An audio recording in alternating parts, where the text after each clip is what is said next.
బంగ్లాదేశ్ మీద గెలుపుతో టీమిండియా ఆనందంలో ఉంది. ఇదే జోష్లో పాకిస్తాన్ మీద గెలవాలని అనుకుంటుంది. కానీ కొన్ని మిస్టేక్స్ టీమిండియాను చాలా ఇబ్బంది పెడుతున్నాయి. ఛాంపియన్స్ ట్రోఫీ మొదటి మ్యాచ్లో బంగ్లాదేశ్ పై బంపర్ వికెటరీ కొట్టింది టీమిండియా.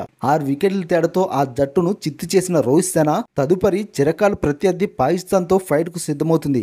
దాయాదిని మట్టి కరిపించి నేరుగా సెమీఫైనల్ కు దూసుకెళ్లాలని చూస్తుంది. అయితే ఈ మ్యాచ్ కు ముందు భారత్ ను కొన్ని సమస్యలైతే వెంటాడుతున్నాయి. బంగ్లాతో మ్యాచ్ లో మెన్ ఇన్ బ్లూ లో పాజిటివ్స్ తో పాటు కొన్ని నెగిటివ్స్ కూడా బయటపడ్డాయి. అవేంటో ఇప్పుడు మనం చూద్దాం. మొదటగా ఫీల్డింగ్. బంగ్లాతో మ్యాచ్ లో ఫీల్డింగ్ లో స్టాండర్డ్స్ ను అందుకోలేకపోయింది టీమిండియా. కీపర్ గా కేఎల్ రాహుల్ సక్సెస్ అయ్యాడు. అక్షర్ పటేల్ బౌలింగ్ లో 2 స్టన్నింగ్ క్యాచ్లతో అదరగొట్టాడు. విరాట్ కోహ్లీ, శుభ్మన్ గిల్ కూడా మంచి క్యాచ్లు అయితే అందుకున్నారు. కానీ స్లిప్స్ లో సారథి రోహిత్ సేన సులువైన క్యాచ్ అయితే వదిలేశాడు. దాంతో అక్షర్ హ్యాట్రిక్ ఛాన్స్ మిస్ అయింది. అప్పుడు వికెట్ పడి ఉంటే బంగ్లా 100 లోపే చాపు చుట్టేసేది. కీపర్ రాహుల్ కూడా ఒక క్యాచ్ అయితే ఈజీగా వదిలేశాడు. అలాగే హార్దిక్ పాండ్యా కూడా లడ్డూ లాంటి క్యాచ్ వదిలేశాడు. ఇవన్నీ బంగ్లాకు ప్లస్ గా మారాయి. ఇక బ్యాటింగ్ విషయానికి వస్తే రోహిత్ శర్మతో సహా పలువురు బ్యాటర్లు రాణించారు. గిల్ సెంచరీ కొట్టడమే కాక మ్యాచ్ ను ఫినిష్ చేశాడు. ఆఖరి వరకు నాటుడుగా క్రిజ్లో నిలబడ్డాడు. కేఎల్ రాహుల్ 41 పరుగులతో టచ్ లోకి వచ్చాడు. అయితే మంచి స్టార్ట్ దొరికాక విరాట్ కోహ్లీ 22 పరుగులు చేసి మళ్లీ స్పిన్నర్ కే వికెట్ సమర్పించుకున్నాడు.